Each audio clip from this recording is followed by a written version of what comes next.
Welcome. It's episode 157 of Grow Yourself Up. And today we're going to be talking about cultural scripts around emotional flow, how difficult it is when there are generational clashes within families around dealing with feelings, dealing with children's behavior, dealing with food issues, dealing with a huge range of things, and how we can try and kind of bridge that sort of divide between generations, particularly when we're still in touch with people within our family, and how we can explain that we might be doing things differently and also support ourselves in situations that are difficult.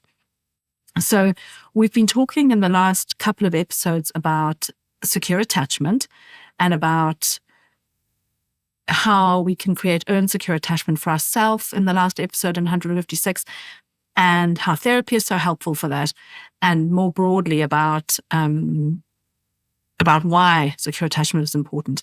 And there's something that I want to say from an evolutionary point of view, which is really relevant and which relates to why modern parents are under so much pressure.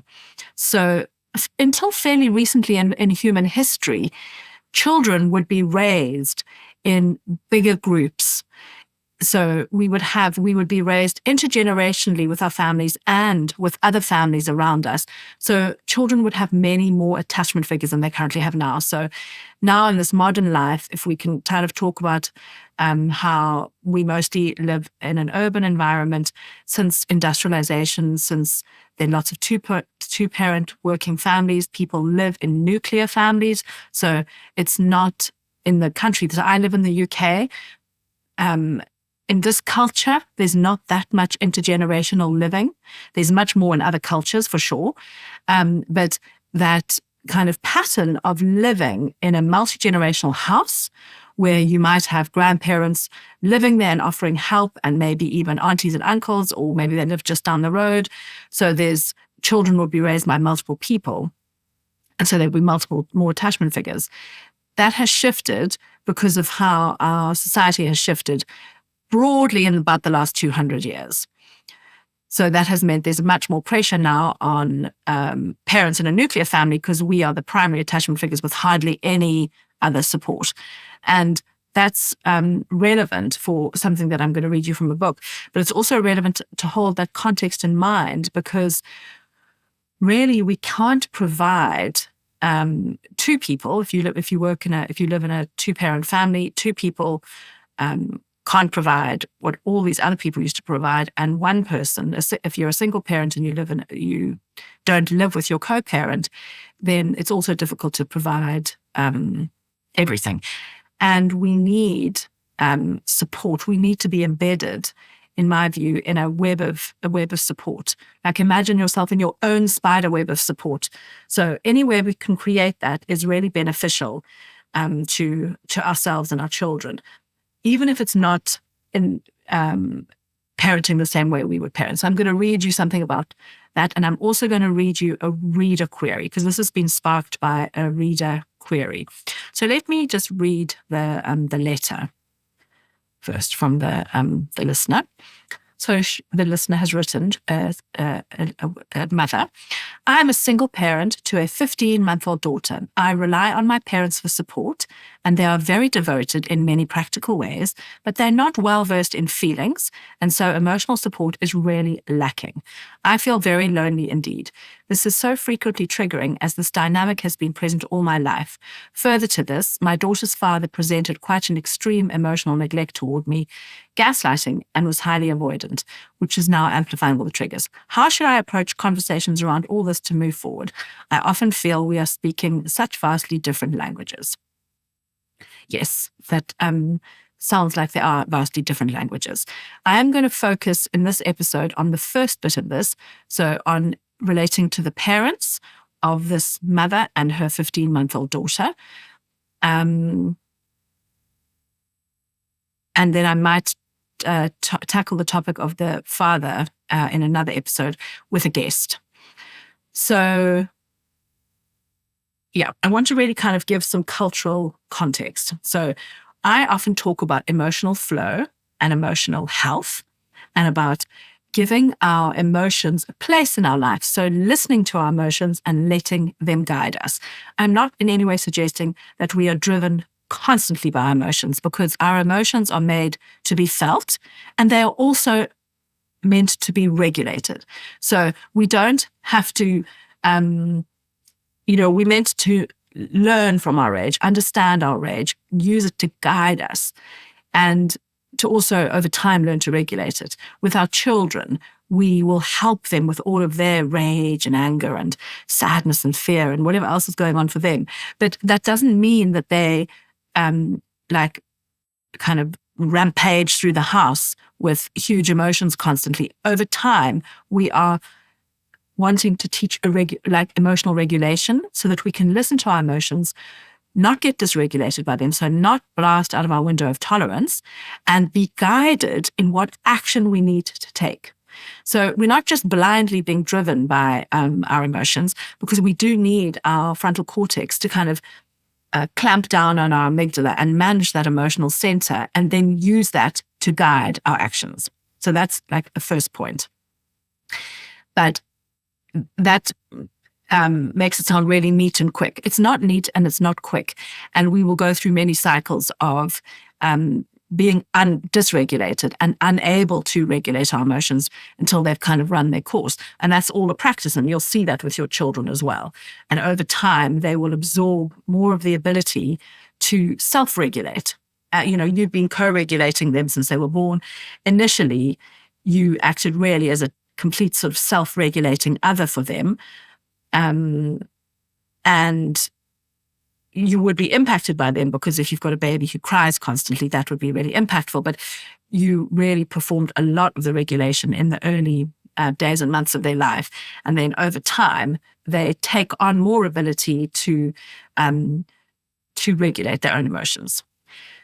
And the predominant cultural script until really recently has been keep calm and carry on.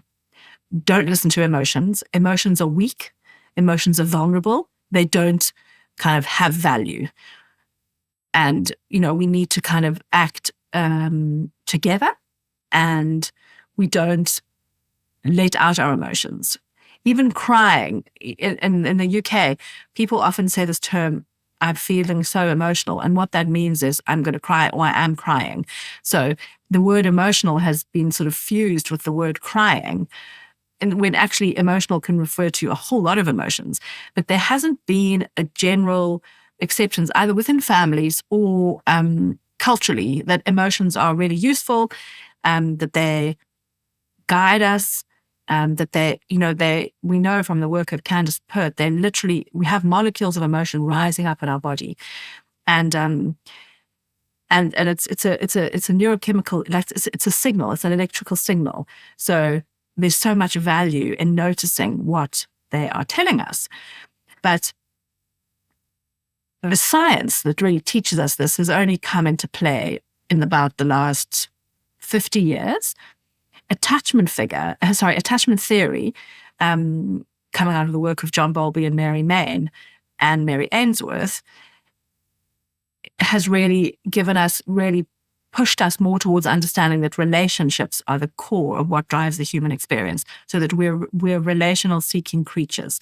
And that shifted away from Freud's work, which said that there were other things that drove us all the time. And attachment theory kind of really focused us on how we are relational. We need to exist in groups of people in order to survive, actually. But that's also fairly recent, so the 1960s, and then a lot of interpersonal neurobiology, neuroscience, and things like polyvagal theory have really come into the fore since about the 1990s, so the late 80s, 1990s. So that's like 35 years ago, in the last 40 years. And so we now have real data and a lot of science that shows that, a lot of research, a lot of stuff that's done in labs, a lot of observing mother-baby dyads, where we see what happens when emotions are actually really tended to. We see how babies respond if their mothers break contact. There's been so much work done on that. And so we now really understand that it's really important to tend to emotions. It's really important to help your children develop an emotional language. It's really important to see them in their emotions. But this is new knowledge. And there have been families who have been able to, secure attachment means you've been seen enough in your emotions. So there are kind of areas where there has been more space. There are families where there has been more space for emotions, where there hasn't been as much shame and possibly not as much sensitivity. So even if the cultural message has been we keep calm and carry on and we kind of shut up, there are families where emotions have been held in a more healthy way, where vulnerability has been allowed. And we have those securely attached people in our midst. The stats show that there's like 50% securely attached people. I'm really not sure that that's true. Anyway, I'm not here to debate those stats now. I really want to kind of get into talking about how we can kind of collaborate and honor and really still work together with family members who might have a very different view to us. Okay, so if we just reflect on what this listener wrote in and talked about how there's not much feeling and there has been not much kind of focus on emotions in her family. So her parents would probably, she is likely, she didn't say this exactly, but she's likely to have experienced emotional neglect herself, and sounds like she's trying to give something different to her 15-month-old daughter.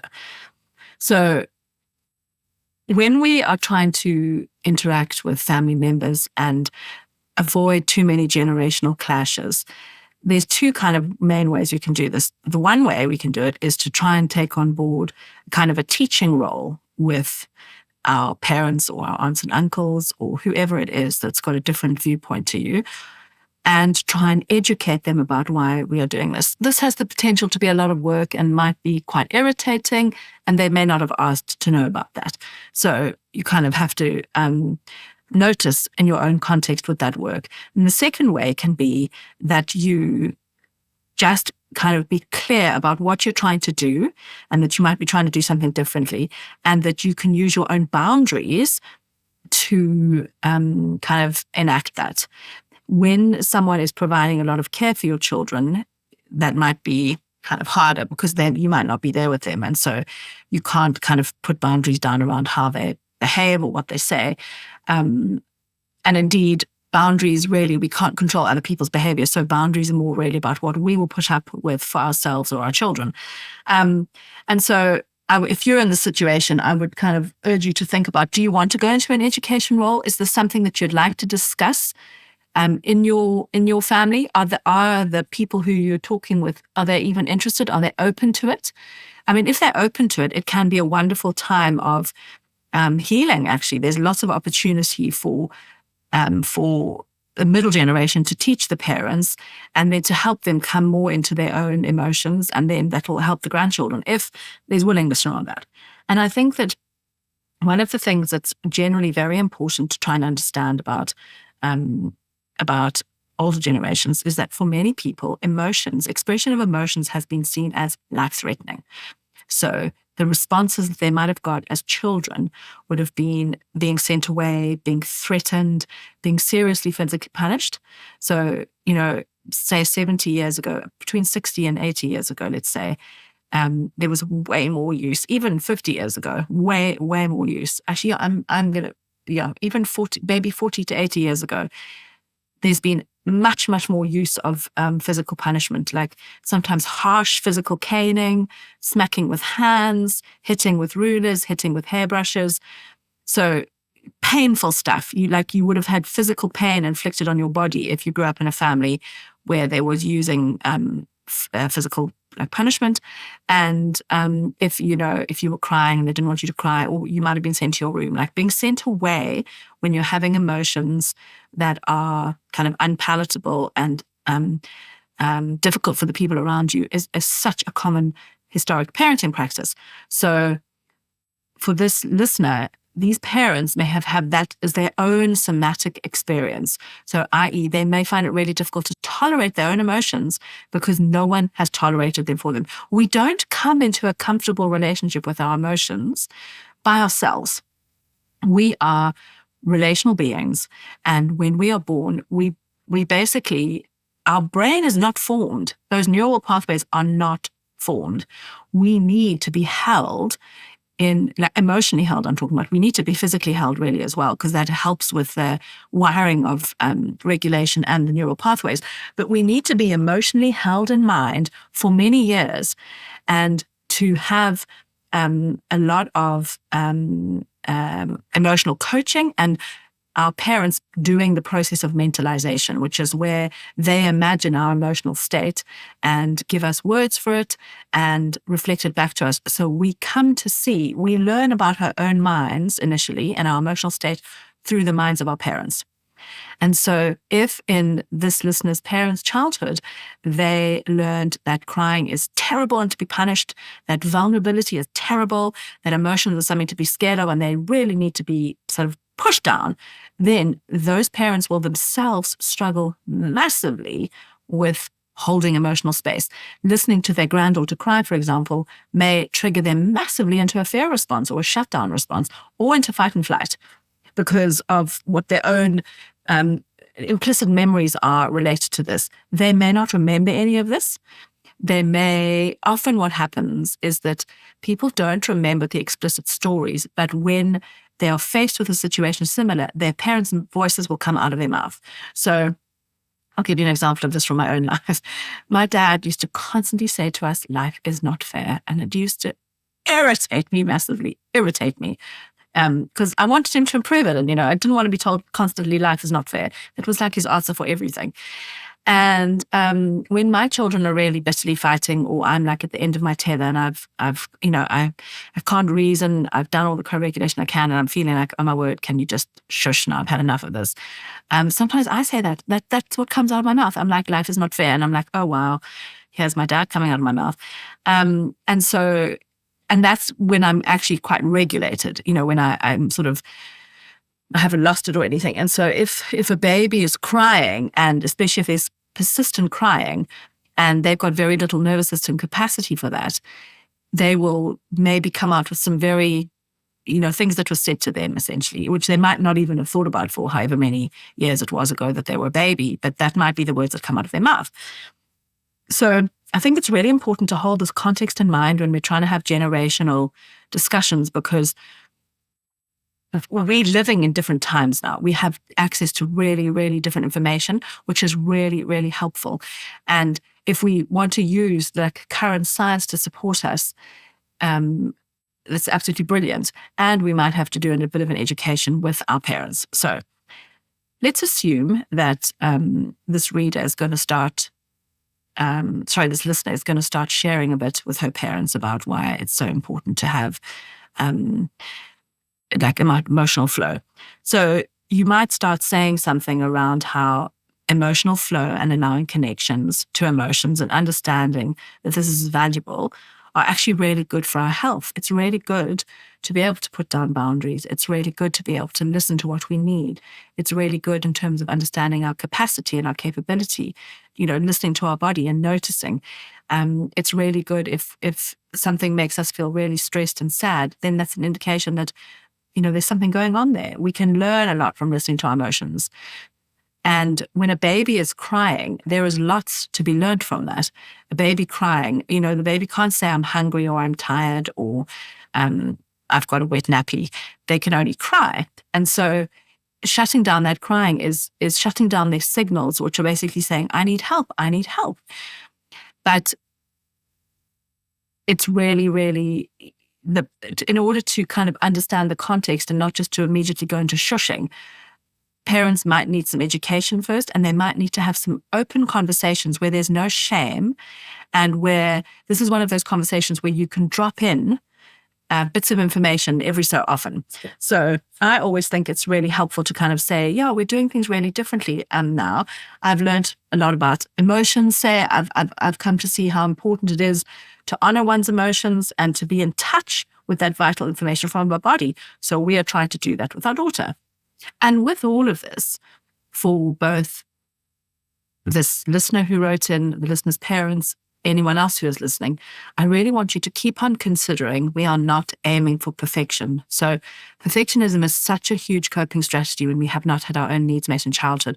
And it's very easy to take perfectionism and then try and apply it to everything new you learn and to try and expect yourself to get that perfect. And that's very punishing. Underneath perfectionism is shame, and we are really working to heal that shame and be really loving, self-loving and loving to others, and to know that perfectionism does not exist. Many of us were shamed in childhood for our own humanity. So I am not in any way suggesting that we shame either the listener or the grandparents or anyone in the scenario. I really want you to keep on holding on to that. We're working away. We're moving away from perfectionism. We're celebrating humanity, and we're trying to use current science, so neuroscience, interpersonal neurobiology, things from somatic experiencing and polyvagal theory to honor the whole person. So to honor you, to honor your children, that doesn't mean that we're going to get things right all the time. And I'm going to move on to talking about, I'm going to read you something from a book, but the analogy in this book is talking about parenting as gardening. And I think that we can really extend that analogy in multiple different ways to look at, we can have lots of different gardeners and we can't control things. So in this book, she references helicopter parenting in the book that I'm going to read. And particularly when we've had trauma, we may, because of the perfectionism that gets layered in and the kind of hyper focus on research and all different kind of books and amalgamating lots and lots of information, we may land up doing a lot of kind of sort of quite intensive parenting. And that is not what I'm trying to, that's not what we're aiming for here. We are aiming for using attachment theory, using the latest information from neuroscience, understanding about rupture and repair so that we can raise loving, securely attached children who are connected to the world and who want to question existing systems and see what works for them, not just people who are perfectionists, need to control everything and are willing to just listen to everything that they're told. But we're not aiming for, we're not trying to kind of craft people here. This is about providing a loving environment and letting whatever will grow. Hope that makes sense.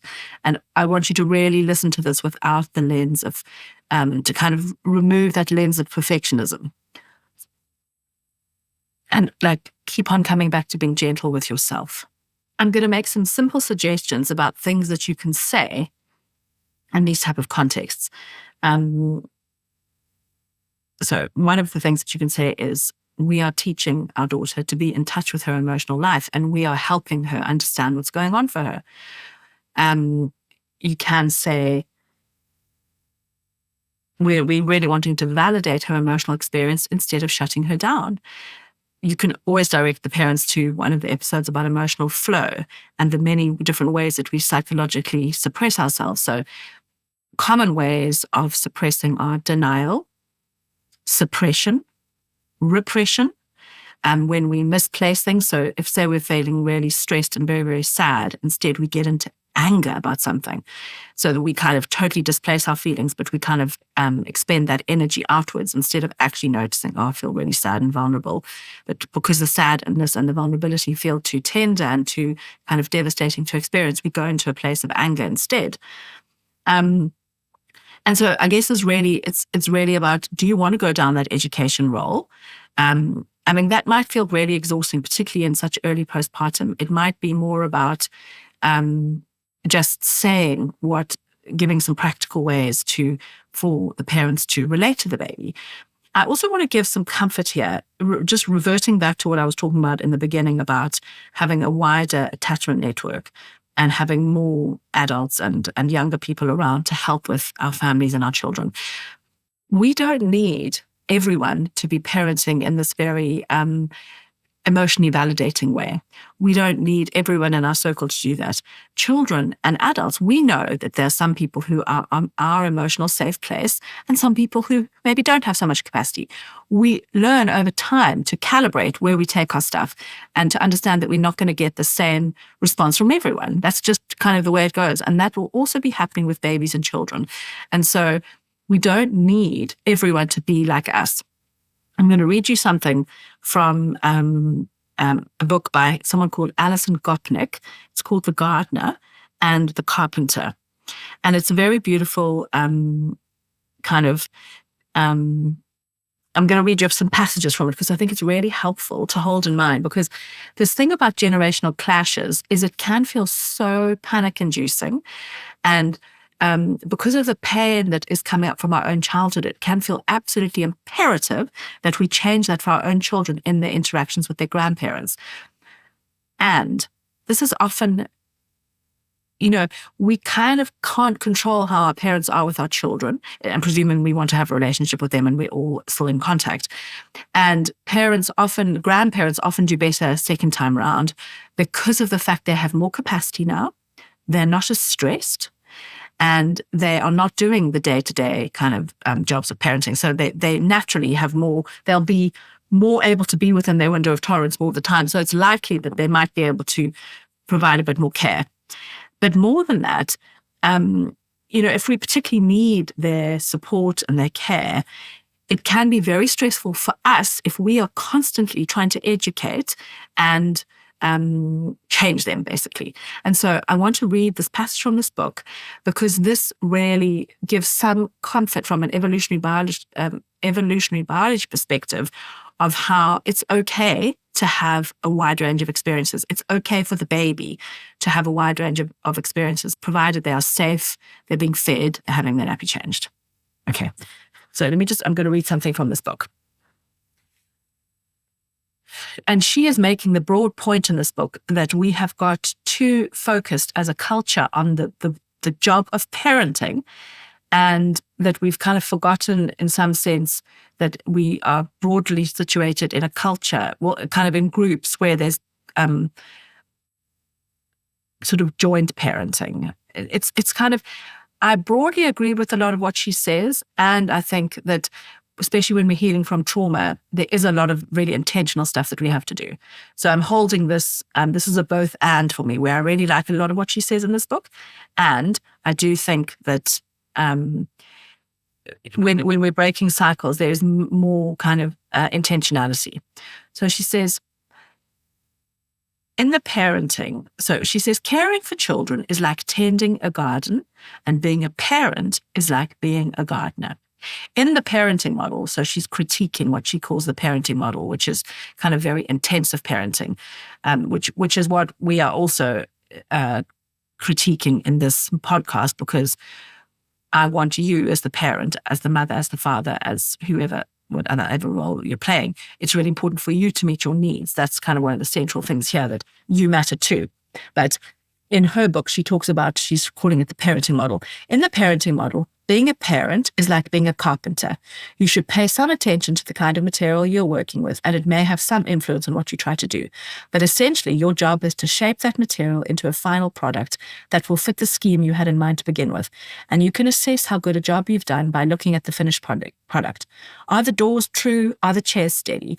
Messiness and variability are a carpenter's enemies. Precision and control are her allies. Measure twice, cut once. Now, as you can hear, this is absolutely not what parenting is like, because we cannot mold our children. Our children are given to us for a time, and ever since they're born, we have to practice letting them go, because they are not ours. They have come from our bodies, but they're not ours. So I'm going to continue to read from The Gardener and the Carpenter. When we garden, on the other hand, we create a protected and nurturing space for plants to flourish. It takes hard labor and the sweat of our brows, with a lot of exhausted digging and wallowing in manure. And as any gardener knows, our specific plants are always thwarted. The poppy comes up neon orange instead of pale pink. The rose that was supposed to climb the fence stubbornly remains a foot from the ground, black spot and rust, and aphids can never be defeated. And yet, the compensation is that our greatest horticultural triumphs and joys also come when the garden escapes our control, when the weedy white Queen Anne's lace unexpectedly shows up in just the right place in front of the dark yew tree, when the forgotten daffodil travels to the other side of the garden and bursts out among the blue forget-me-nots, when the grapevine that was supposed to stay demurely hitched to the arbor runs scarlet right through the trees. This is very joyful to read, actually. In fact, there is a deeper sense in which sudden accidents are a hallmark of good parenting. There are admittedly some kinds of gardening where the aim is a particular outcome, such as growing hothouse orchids or training bonsai trees. Those kinds of gardening demand the same sort of admirable expertise and skill as fine carpentry. In England, that land of gardeners, because she's an American author, Alison Gopnik, they use the term hothousing to refer to the kind of anxious middle-class parenting that Americans call helicoptering. So I'm just going to interrupt here. She is talking about really hothousing our children and being very precise in the hopes that what we invest in them essentially will have certain outcomes. This is absolutely not possible. Children are their own people. They will be as they are. And as you've heard from the many ways that I share here, they are not able to be controlled. And the problem is that when we have experienced childhood trauma, control is often one of our greatest assets and our greatest coping strategies, because when we've tried to impose the control on the cares of our childhood, and we take that into parenting. So when she talks about the kind of anxious middle-class parenting, I am one of those anxious middle-class parents. You may be too, but I'm not anxious because I'm trying to do helicoptering or hothousing. I'm anxious because of my nervous system dysregulation from childhood. I'm significantly less anxious than I used to be, but this book is not, we're not talking about a trauma lens here. So take this with a pinch of salt, as it were. I'm trying to kind of draw the point here about the parenting being like gardening, not carpenting. If you are anxious, I'm not criticizing anxiety here. So I'm going to continue reading. But consider creating a meadow or a hedgerow or a cottage garden. The glory of a meadow is its messiness. The different grasses and flowers may flourish or perish as circumstances alter, and there is no guarantee that any individual plant will become the tallest or fairest or most long-blooming. The good gardener works to create fertile soil that can sustain a whole ecosystem of different plants with different strengths and beauties, and with different weaknesses and difficulties too. Unlike a good chair, a good garden is constantly changing as it adapts to the changing circumstances of the weather and the seasons. And in the long run, that kind of varied, flexible, complex, dynamic system, by the way, just like a family, will be more robust and adaptable than the most carefully tended hothouse bloom. Being a good parent won't transform children into smart or happy or successful adults, but it can help create a new generation that is robust and adaptable and resilient, better able to deal with inevitable and unpredictable changes that face them in the future. Gardening is risky and often heartbreaking. Every gardener knows the pain of watching the most promising of sprouts wither unexpectedly. But the only garden that didn't have those risks, that wasn't attended with that pain, would be one made of astroturf studded with plastic daisies. The story of Eden is a good allegory for childhood. We grow as children in a garden of love and care, a garden at its best, so rich and stable that as children, we don't even recognize the work and thought that lie behind it. As adolescents, we enter both the world of knowledge and responsibility and the world of labor and pain, including the literal and metaphorical labor pains of bringing another generation of children into the world. Our lives wouldn't be fully human without both phases, Eden and the fall, innocence and experience. So our job as parents is not to make a particular kind of child. Instead, our job is to provide a protected space of love, safety, and stability in which children of many unpredictable kinds can flourish. Our job is not to shape our children's minds. It's to let those minds explore all the possibilities that the world allows. Our job is not to tell children how to play. It's to give them the toys and pick the toys up again after the kids are done. We can't make children learn, but we can let them learn. Now, why I find this so joyful and encouraging, this passage, is that creating that garden, that safe, tending, growing our children. She talks about growing our children in a garden of love and care. Now, for this particular listener who's written in, and for everyone listening, and for me, our garden of love and care can be tended by many gardeners, and the gardeners will all have different skills. So these, depending on how this listener wants to go with it all, and how you want to approach your intergenerational clashes or discussions, you might not want to educate. You might not want to go down the road of trying to change their minds. You just might want to say, we're really honoring her feelings, and I'm going to give you some tips about how to do that and how to give them some direct information. But you might take comfort in knowing it's okay if that baby is distracted each time she's distracted from her cheers each time she's with her granny and grandpa. They will bring other things that are really lovely. They might rock her or sing to her. They might play peekaboo beautifully with her. They might puree her beautiful vegetables. They might sit on the blanket in the garden with her and have much more time than anyone else does. They might play like pushing her around on a little truck. They will bring different things. And in this garden, we can use this garden of love and care. We can use this garden idea as an allegory of also, we're growing a meadow, and the meadow needs lots of different inputs, and we don't have to have all inputs being from our perfectly controlled method, if that makes sense.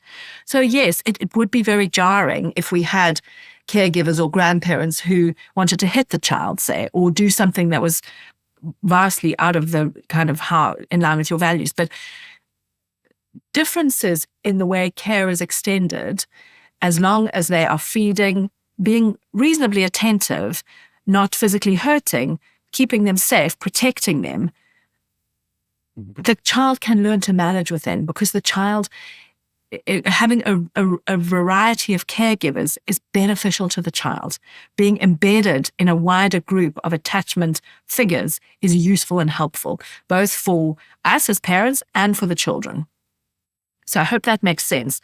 I think this is a really beautiful book, and it's always lovely to hear different perspectives, because she talks a little bit kind of critically there when she was talking about what she called helicoptering or hothousing. And what she didn't allude to is that many of us will be those anxious parents purely because we are trying so hard to craft this different experience. And this is particularly a big issue when we are perfectionists and when we haven't had our own needs met in childhood, because we want to read every single book out there and then totally impose that structure on our family. And that's literally an impossibility, because we are the ones who we with our nervous systems that have grown up in a chaotic, dysregulated environment are the ones who are trying to do that. Our children grew in our chaotic and dysregulated bodies. And so they are going to have their own set of sensitivities. And so imposing what books say all the time is really not going to be possible. So for many different reasons. And so I really want you to hear that secure attachment, I still think, is a really, really important thing, because it helps with how you hold yourself. And it's important to have a solid and loving relationship with self. And that helps with how you view the world. But you can be embedded in a web of attachment with people who may not parent in the most loving or connected way. And that doesn't mean that they won't bring value. And it also doesn't mean that they will do damage. I'm not suggesting that you let your child stay with someone who wants to use physical punishment. I'm not suggesting that in any way. There's a lot of nuance here. But I want you to kind of really ponder on this idea of this kind of messy, complex system. Your child is a messy, complex human being, and they will be benefited by having relationships with different people. So let me also go back now to some practical things. Let's assume that you do want to have some conversations with your intergenerational, with your parents or other relatives or other friends, or maybe you've got a nanny who's 70, or you might want to do some education. You can. I'm going to give you some practical ways to help. So, some phrases that might help. Instead of saying "good girls don't cry" or "don't cry," it's okay, or don't cry, you're okay. Because often there's a lot of invalidation of a baby's experience. There's a lot of shushing, a lot of saying, don't cry, a lot of saying, you're okay, you're okay. And the thing is, when a baby's crying, they're not okay. They are hungry, they're angry, they're feeling lonely, they're tired, they've got a wet bum, maybe they've got like a little bit of discomfort in their tummy, something like that. So what we're actually trying to do is we're trying to receive and validate that experience. And a very, very simple phrase that you can say if you have no idea what's going on is, you are having a tricky time and I am here for you. Because you want to receive that and to just acknowledge it. As you get to know your child, you'll know more about, oh, you're hungry, oh, you're tired, oh, you've got a dirty nappy or something like that. And then you can add that in and you can say, oh, you're so tired, you had a really busy class today, or oh, you're feeling so overstimulated, it was really bright in the supermarket and you're really tired and now it feels really difficult for your little body to relax. I'm here for you. So you'll be able to refine the way that you do the mentalization. So remember, the mentalization is where the baby and the child learns about themselves through the mind of the adult around them. And so I would always say, talk to your baby. Talk to, like if your baby's crying, I often see people walking around the park and their baby's screaming and they're not talking to them. Just talk to the baby. Just say, I know it's so hard. It's so hard. You're feeling really upset at the moment. I know that you need to sleep and I know this is going to help you, but it's really hard on the journey. Just to know, just for that little baby or that little child to know that they're not alone. There's so much comfort that comes in knowing we're not alone. So much comfort. And just, just practice with some phrases, any phrase. You're having a tricky time. Oh, this feels really hard for you right now. Oh, you're having a real challenge. Oh, you're feeling really tired. It's your tone of voice, your prosody, and your pitch that make a massive. So I think prosody actually means the same as pitch, but those things make a difference in terms of how you communicate. And you can just say, "I'm here for you." And as these grandparents get more kind of connected to the baby, they'll also learn a bit more about what's going on for her. You can also say, I think, a very comforting phrase to say to a baby and to also soothe you and whoever else is parenting them. We're figuring this out together. Each of us was born as a parent on the same day as our babies was born. So it's completely legitimate that we're figuring out together. We don't know all the answers. We are doing the best we can at this point in time with the information and resources and capability and nervous system that we have. So we, figuring out together, that's often a way to say we're figuring this out together. I said that to my girls earlier about something.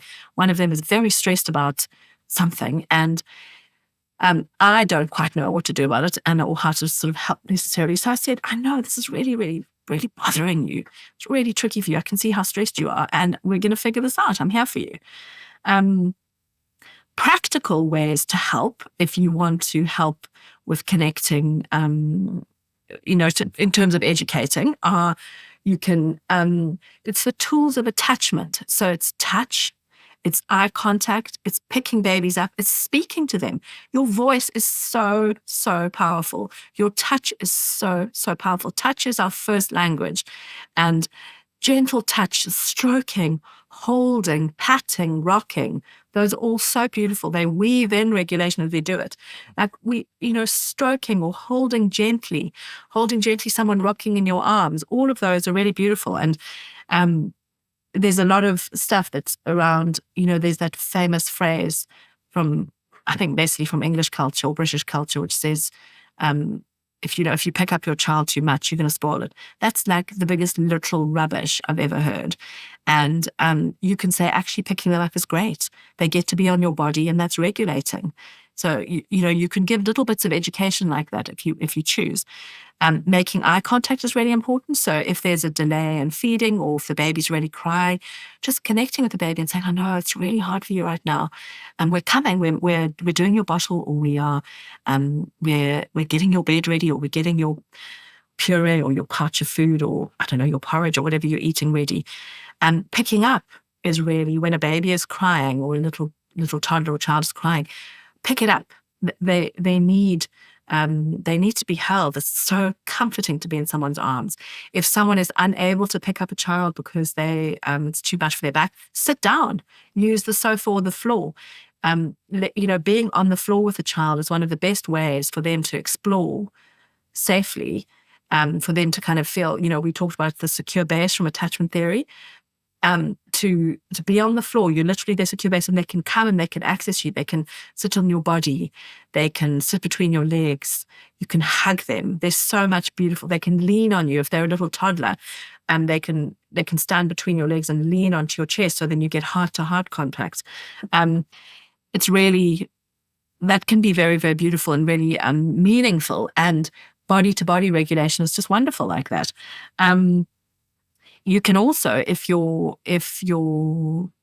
parents or your intergenerational people are willing, you can give them some little resources. So a lovely thing to watch about vulnerability is Brene Brown's talk on vulnerability, which is on YouTube. It's a TED talk, and it's got like millions, millions of views, 20 million or more than that.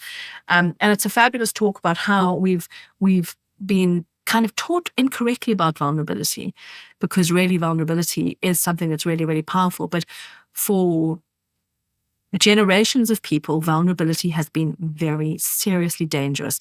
And it's been dangerous within the context of their own early attachment relationships. So they've had to learn to shut it down. So this is not something that you just quickly hop, skip, and a jump change, because their own somatic experience, their own what's held in their body will be, this is dangerous. So if we then come and like start shouting at them about how they can't hold the feelings, that can be, that can make them feel more stressed because they are feeling unable to do that. So, you have to really kind of judge in the context of your own family setup or your own extended family or your friendship group, what people can take on board, and whether it's useful to try and give them education, or whether it's useful to just say, try these attachment behaviors, try making a bit more eye contact, try responding a bit more directly, try just saying, instead of saying, good girls don't cry, or instead of trying to shush them, or instead of trying to say, don't cry, it's okay, you're okay, you're okay, just try saying, you're having a tricky time. And that is literally miraculous often when we validate what is in front of us. There can be so much more peace. We don't have to, the child knows that they're being responded to. I really want you to think about when you are having a hard time. Say you've got your partner or your friend that you phone, or I don't know, the person you sit next to at work, or you phone one of your siblings or something, and you are having a really hard time. Someone's, maybe you missed a promotion at work, or maybe you're feeling really stressed about something, or something happened in the traffic, or you've had an accident, or you're feeling really upset because someone's died. If you, as an adult, phone someone and they say to you, oh, don't cry about this, you're being ridiculous. Or if they say, oh, well put together, adults do not cry. Or, oh, it's terrible when you show vulnerability. This is really a really very silly thing to do. Or shush, I can't hear this. This is too much for me. How do you feel in your own system? If so, how would you feel? And even as I say those things, what happens to you? When something like that is said to you, we never, ever, ever suggest treating other adults the ways that we suggest treating children. So, that can also be an entry point into discussions with people, because we don't ever say to someone like, stop crying about that person who died. We hold space for that. And for babies, holding space for their crying can be so healing for them. And it might be really, really difficult for people to kind of tolerate. So we kind of have to have a lot of compassion here layered in. And I hope that, family dynamics are really, really complex and difficult. And so I really want to honor this listener and say that I hope some of this has helped in terms of starting to have conversations. The episodes on emotional flow, which I think are like 103, episodes 103 onwards, will be very helpful around this to understand some of the reasons why we're wanting emotional flow. But essentially it's about coherence in our system. And that when we've had to suppress, suppressed emotions come up as often as autoimmune conditions, as more serious health issues, chronic pain. And so that might also be an entry. And it's thinking about all the ways you might want to explain it if you do want to educate. And if you don't want to educate, it's about clearly stating, this is what we're going to do. We feel this is much more beneficial for her. And here are some of the ways that you can try and do that. And if that's not possible, I really want you to hold on to this, this Alison Gopnik piece I read to you about how we are gardening and you can have different caregivers for your child and they don't have to all be exactly the way you're doing it, and it will be okay. Okay, I'm sending you so much love.